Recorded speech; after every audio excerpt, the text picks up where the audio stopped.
Bersatulah Indonesia, jangan pernah terpecah belah. Walau kita berbeda, walau kita tak sama, Radio Republik Indonesia, kita Indonesia sesungguhnya.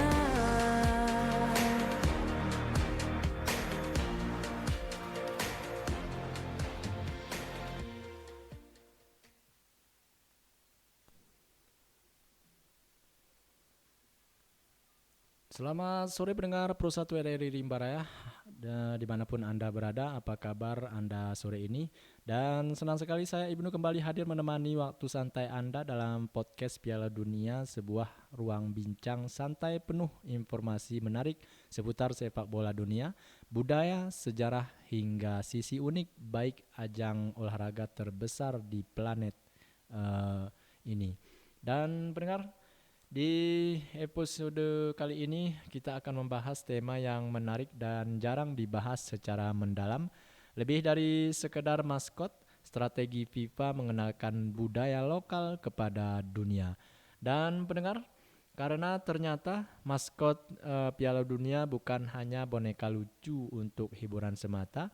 Di balik desainnya ada identitas budaya, pesan sejarah, dan juga promosi pariwisata, bahkan strategi diplomasi budaya kepada dunia internasional. Nah, pendengar, bagaimana FIFA menggunakan maskot untuk memperkenalkan negara tuan rumah?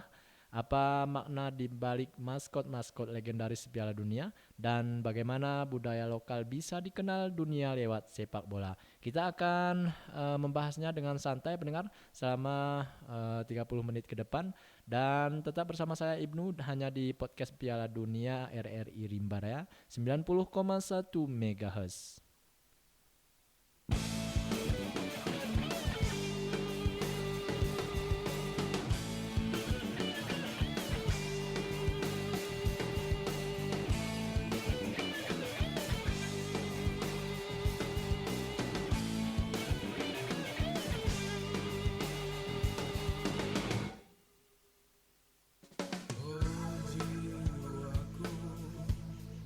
Dimanakah aku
Masih bersama kami di Pro 1 RRI Rimba Raya Benar Meriah di frekuensi 90,1 MHz. Dan pendengar, kalau mendengar kata maskot Piala Dunia, mungkin yang terbayang adalah karakter lucu, penuh warna dan disukai anak-anak. Padahal sebenarnya maskot punya fungsi yang jauh lebih besar. Maskot adalah simbol budaya dan identitas negara tuan rumah. Melalui maskot, FIFA dan negara penyelenggara mencoba memperkenalkan budaya lokal, cerita rakyat, karakter masyarakat hingga nilai tradisional kepada dunia internasional.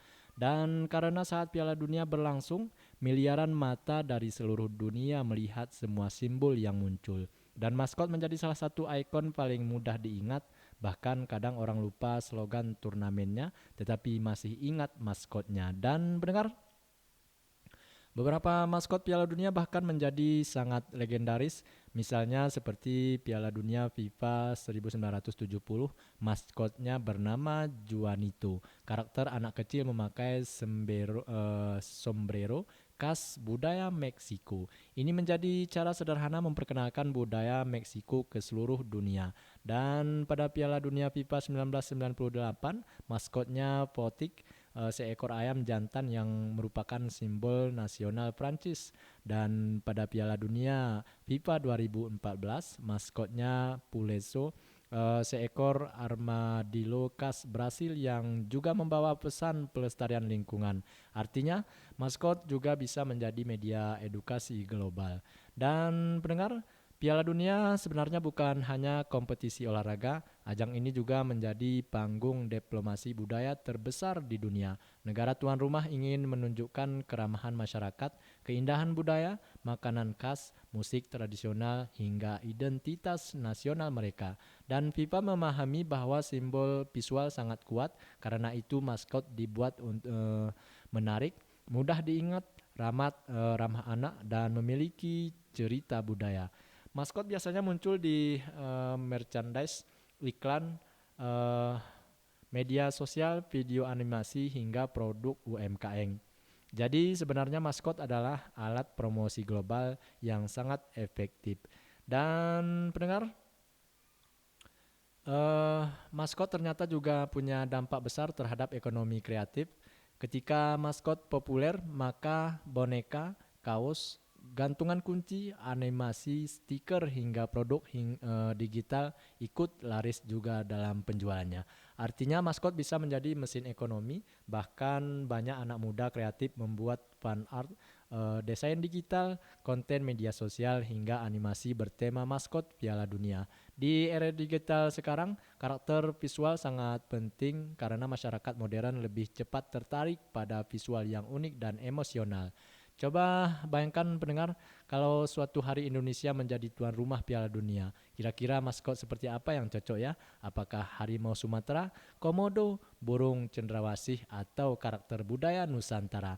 Menarik sekali membayangkan bagaimana budaya Indonesia bisa diperkenalkan ke dunia lewat sepak bola. Dan pendengar, di era media sosial, maskot menjadi semakin penting karena mudah dijadikan meme, mudah viral, mudah dipasarkan, dan mudah diterima semua usia.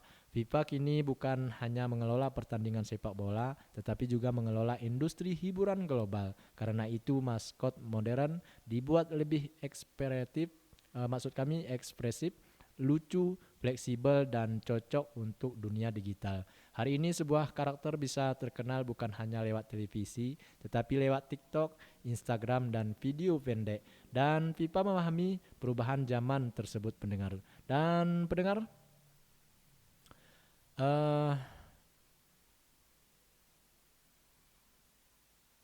kita lanjut dengan pembahasan selanjutnya pendengar. Setiap negara tentu ingin dikenang dengan cara yang baik, dan Piala Dunia memberi kesempatan besar untuk menunjukkan identitas bangsa kepada dunia. Mulai dari musik pembukaan, desain stadion, makanan khas, budaya lokal, hingga maskot. Semuanya menjadi bagian dari cerita besar tentang negara tersebut. Karena itu pendengar, maskot tidak pernah dibuat sembarangan. Di balik desain sederhana, biasanya ada filosofi, budaya, dan strategi promosi internasional.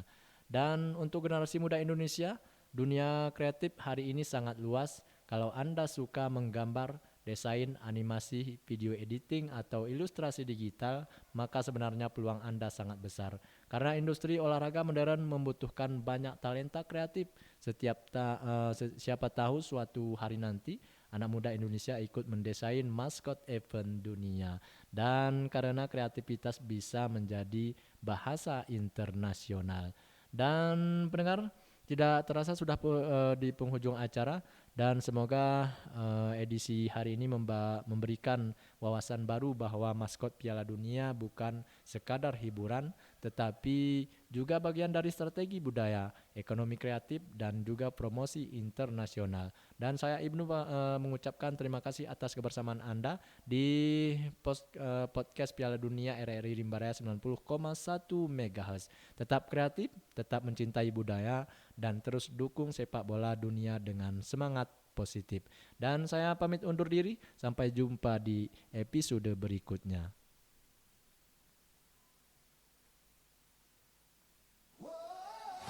Assalamualaikum warahmatullahi wabarakatuh. Salam sejahtera untuk kita semua.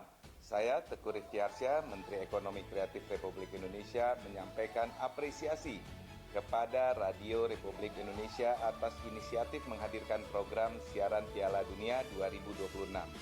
Momentum ini tidak hanya menyatukan masyarakat dalam semangat sportivitas dan kebersamaan, tetapi juga menjadi ruang untuk mendorong industri ekonomi kreatif melalui konten yang informatif, menghibur, dan membangun optimisme. Saya mengajak seluruh masyarakat Indonesia untuk menikmati program Piala Dunia bersama RRI. RRI tetap di hati masyarakat, RRI terus mengudara untuk Indonesia. Terima kasih. Wassalamualaikum warahmatullahi wabarakatuh.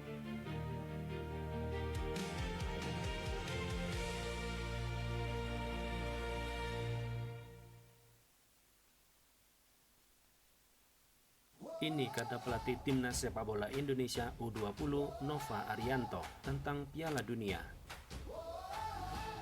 Selamat untuk RRI dan TVRI yang resmi menyiarkan Piala Dunia 2026. Sepak bola dunia kini hadir di lebih dekat untuk masyarakat Indonesia. Jangan lewatkan keseruan setiap laga. Dengarkan siaran langsung Piala Dunia 2026 hanya di RRI. Terus mengudara untuk Indonesia. bersorak-sorai.